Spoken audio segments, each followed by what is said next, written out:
Vous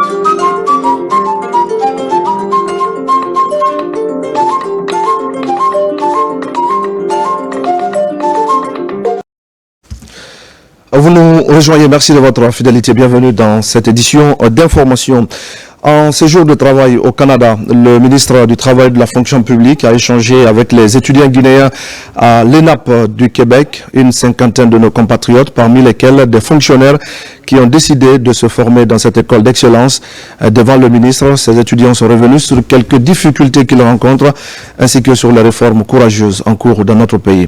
Mamadi Terna Kamisoko est notre envoyé spécial. Deuil national oblige, une minute de silence en hommage aux victimes du stade du 3 avril de Zérékoré ouvre le bal de cet échange entre le ministre du Travail et de la Fonction publique et les étudiants guinéens de l'École nationale d'administration publique du Québec. Pour la circonstance, le chargé d'affaires de l'ambassade de Guinée à Ottawa au Canada a exprimé toute la satisfaction de ses compatriotes à l'endroit du ministre Bruno et sa délégation. Votre présence au Canada traduit la volonté politique affichée au plus haut niveau de doter notre pays d'une école nationale d'administration, gage d'un développement harmonieux de la Guinée. Je suis profondément convaincu que les échanges que vous aurez avec la communauté estudiantine vivant au Canada seront fructueux et bénéfiques pour notre pays, la République de Guinée. En bon pédagogue, le ministre Faya François Bruno a tout d'abord fait le tour d'horizon des grands chantiers portés par son département avant de revenir sur les axes de la transition centrés autour du social, de l'économie et de la politique. Un exposé édifiant qui a capté l'attention des étudiants guinéens. J'apprécie l'arrivée du ministre et surtout sa rencontre avec les étudiants. C'est vraiment une chose à saluer parce que depuis 18 mois que je suis là, c'est la première fois qu'on rencontre une autorité ici. Ça a été l'occasion de comprendre les réformes qui sont en cours et les opportunités qui sont offertes à nous, qui peuvent nous aider à contribuer, même étant en dehors de la Guinée. Donc nous avons compris dans ces explications que les choses ont changé et les choses commencent à changer. L'un des tournants de ce débat a été la question relative au méga-projet Simandou. Le dossier attire la curiosité des étudiants et le ministre Bruno a bien éclairé la lanterne du public. 20 milliards de dollars. C'est un projet qui mobilise les grandes entreprises du domaine au monde. Vous avez Rio Tinto dedans, vous avez BAO qui est le leader mondial de l'acier, vous avez le consortium WCS qui nous a aidé à mettre en place le projet CTG, donc la compagnie du Transguinéen.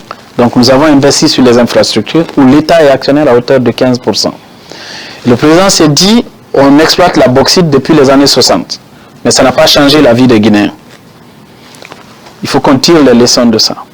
Et pour tirer les leçons de ça, aujourd'hui le gouvernement est en train de finaliser un programme bâti sur la vision échelonnée à l'horizon 2040. C'est pour cela que vous entendez parler de Simandou 2040.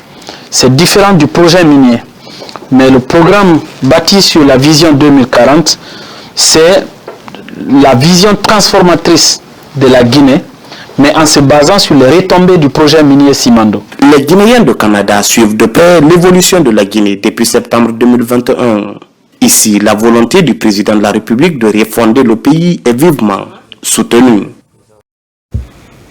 Cette bonne nouvelle maintenant pour les auditeurs de la radio-télévision guinéenne à Kouroussa. Des émetteurs qui étaient en panne sont désormais rétablis. Le signal émet de nouveau pour permettre à tous les habitants de Hamana d'avoir accès au programme des chaînes nationales. Une prouesse des autorités du ministère de l'Information et de la Communication engagées à rendre la télévision et la radio beaucoup plus accessibles aux populations à la base. Diamo Kabar. L'actualité en temps réel, désormais accessible à Kouroussa. Après plus de 10 ans, la radio nationale est désormais audible et la télévision émet pour être au rendez-vous des différentes éditions de 20h30 de la RTG. La bonne nouvelle met fin au cri du cœur des populations du Hamana qui ont posé des doléances lors du passage du ministre de l'Information et de la Communication et une réponse concrète pour traduire l'engagement patriotique du général Mamadi Doumbouya. La radio la nali tere la famille anabali kaira le wodi Ce grand retour est un bonheur pour nous.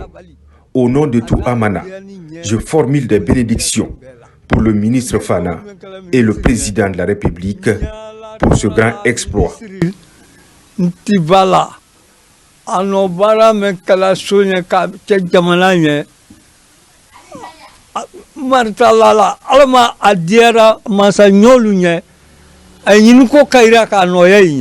sais que ça fait plus de 10 ans, parce que même le temps du président de faire un Lansana Conté, les gens venaient dépanner quelques jours et ça partait. Donc, et tout le temps du régime passé, il n'y avait pas la RTG et la radio. Donc pour moi, ça fait plus de 10 ans.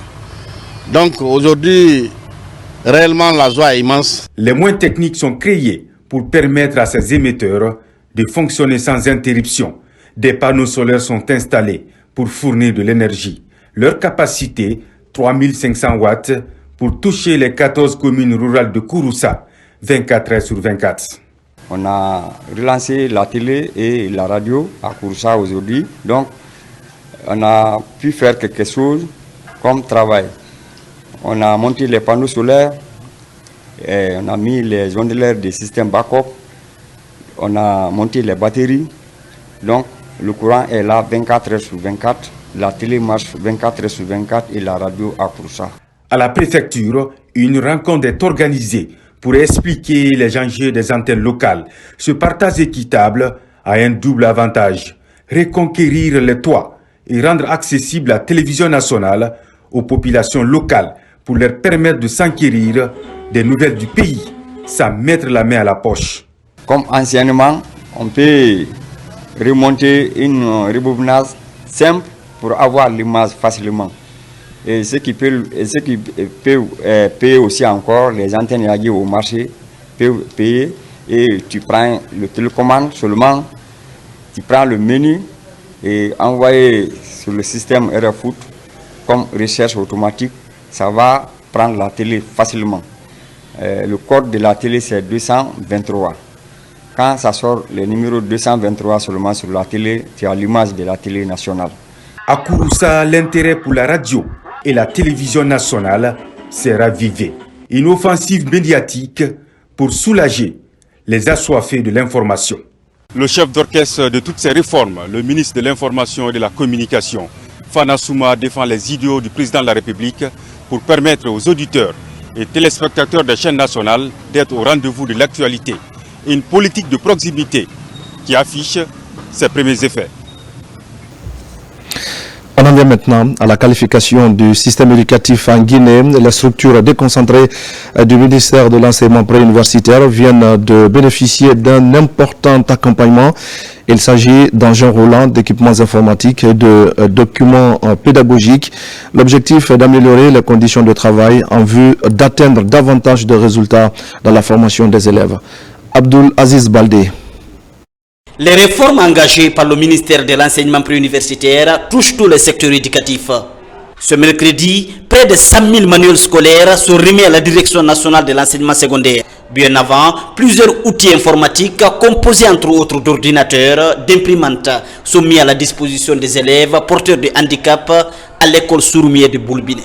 Jamais l'école n'a reçu un tel équipement dans le passé. Et donc, je peux dire qu'au nom de tous les enseignants et les enfants sourds-muets de l'école, je dis grand merci aux donateurs. On a une salle d'informatique qui n'était pas équipée, mais à présent qu'on a les outils, la salle sera équipée et puis on trouvera un formateur en informatique. Outre ces dons de fournitures scolaires et outils informatiques, le secrétaire général, Dr Boundou Silla, a procédé à la remise de 97 motos aux planificateurs de BSD et autres structures de concentrés. Ces engins roulants devraient faciliter la mobilité des travailleurs pour des résultats probants. Lorsque nos enfants ont ce qu'ils ont besoin dans les salles de classe et avec des enseignants, ils pourront travailler dans les meilleures conditions. Les motos, je l'ai déjà dit, c'est pour faciliter le travail de ces planificateurs. Je suis convaincu qu'avec ces motos, que leur productivité va augmenter sans doute dans l'intérêt du système éducatif guinéen. Le ministère de l'enseignement préuniversitaire suit son élan du renouveau pour le repositionnement de l'éducation en Guinée. un programme soutenu par les partenaires techniques et financiers, notamment l'Agence française de développement AFD. Avoir cette moto est un sentiment de satisfaction pour nous. Ça nous permettra désormais d'améliorer notre capacité de travail sur le terrain, nous permettre de collecter les données statistiques fiables à temps. Et cela va permettre à la direction générale de produire les annuaires statistiques qui est un élément, un outil ou un document de base pour la prise de décision. Il y a plus de 500 activités qui sont logées dans la stratégie du Fonds commun de l'éducation. Donc il n'y a pas que ces motos, il n'y a pas que les ordinateurs, les livres, etc. Il y a les infrastructures, il y a la formation, le renforcement des enseignants. Il y a également le renforcement de la gouvernance. Avec cette journée riche en activités, le ministère de l'enseignement préuniversitaire est à pied d'œuvre pour transmettre une éducation de qualité aux élèves et encadreurs. Au ministère de l'Énergie, de l'Hydraulique et des Hydrocarbures, les activités ont été dominées en 2024, entre autres, par la mise en œuvre du projet d'amélioration de l'accès à l'électricité en Guinée, un projet d'envergure qui a permis de réaliser plusieurs infrastructures, notamment dans les 4 régions, grâce au financement du gouvernement et des bailleurs de fonds. Nabi Kamara.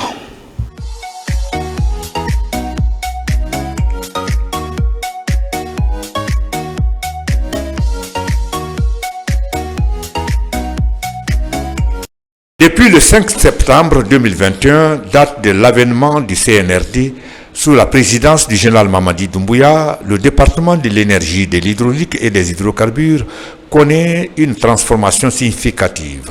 Par exemple, dans le sous-secteur de l'électricité, il s'est engagé dans la mise en œuvre d'un plan d'action à court terme visant à améliorer l'accès des populations guinéennes à une énergie fiable et abordable. Un plan qui s'inscrit dans le cadre de la lettre de mission du contrat de performance et des objectifs définis par le gouvernement. Avec la volonté du président de la République et du gouvernement, il y a eu beaucoup d'efforts fournis qui ont conduit, au regard du déficit constaté, au retour du bateau thermique qui a augmenté la capacité de production. Et Dieu faisant aussi avec la Baraka, nous avons connu une bonne pluviométrie. Cela nous a permis de gérer de manière efficiente et efficace l'eau au niveau des barrages, qui, du délestage chronique, nous sommes retrouvés en exportateurs d'énergie dans les pays de la sous-région. Il y a eu des échanges d'énergie. Nous avons maintenu un cap aujourd'hui qui nous permet de tourner à plein régime au niveau des 2 barrages. Et ensuite, les centrales thermiques existantes au niveau des DG, ces centrales datant de plus de 16 ans, d'autres de 20 ans, sont en réhabilitation. Dans le développement de l'énergie solaire, il faut noter la construction des 3 centrales solaires totalisant 100 MW, 30 à Kouroussa, 35 à Kankan et 35 à Sigiri. Il y a également l'injection de 112 MW dans le réseau électrique de Conakry pour l'acquisition d'une centrale flottante pour améliorer la desserte, la réhabilitation des groupes thermiques à Tipé et à Kaloum, l'extension du poste 110-20-15 kV à Kindia grâce au financement de l'Agence française de développement. En matière de promotion de l'électrification rurale, 32 localités sont électrifiées en Zérékouré et Kindia grâce à la construction de 279 km de lignes électriques, 34 postes moyenne tension, basse tension et 854 éclairages publics.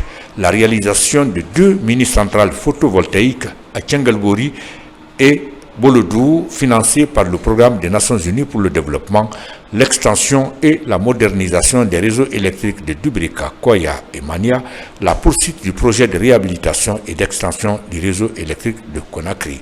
Le ministère de l'Énergie, de l'Hydraulique et des Hydrocarbures demeure engagé à poursuivre ses actions pour répondre aux attentes des Guinéens et à faire de l'accès universel à l'électricité une réalité d'ici les prochaines années.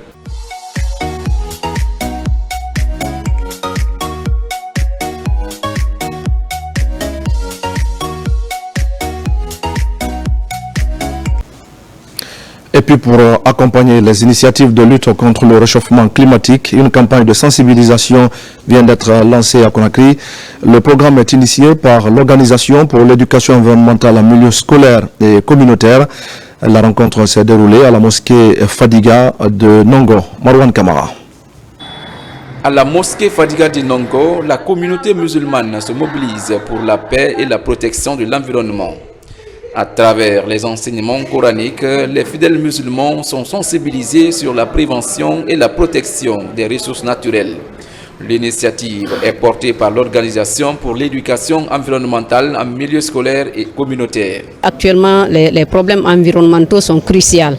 Nous sommes en train de vivre les conséquences, dont l'homme est l'acteur principal de ce fléau. Donc c'est à nous encore de réparer, de relever ce défi environnemental en faisant vraiment des actes concrets, en changeant les mentalités de l'homme par rapport à la destruction de l'environnement, qu'on est plus de protecteurs que de destructeurs. Donc si on passe par la religion, on suppose que tout le monde se retrouve dedans. Voilà notre consommation d'ONG par rapport à cette protection de l'environnement, qui est le cadre de vie décent. Cette rencontre islamique offre un cadre moral et spirituel aux fidèles musulmans sur les pratiques environnementales. Il faut éduquer les populations pour qu'ils sachent que la protection de l'environnement y va dans l'intérêt de chacun et que nous devrons éviter d'accepter des conflits autour de nos ressources. Et cela ne peut se faire que si nous avons une connaissance sur comment il faut s'y prendre, sur comment il faut gérer l'exploitation de nos ressources. Durant la Première République, il y a eu ce qu'on appelle la loi Fria, qu'il y ait un baptême, qu'il y ait un mariage, quelque réjouissance qui se fasse, il faut d'abord planter un arbre. Le planter ne veut pas tout dire, il faut aussi l'entretenir. Donc le slogan reste et demeure. L'éthique islamique considère la terre comme un don divin et souligne la responsabilité de l'homme de protéger cette création. Les religions ont donc la responsabilité de s'impliquer dans la lutte contre l'environnement et de favoriser un mode de vie durable. Et voilà, mesdames et messieurs, c'est la fin de ce journal. Merci à tous de l'avoir suivi et je vous retrouve très vite pour d'autres informations sur la Guinée, notre paradis, terre de richesse et d'innovation. Bonsoir à tous.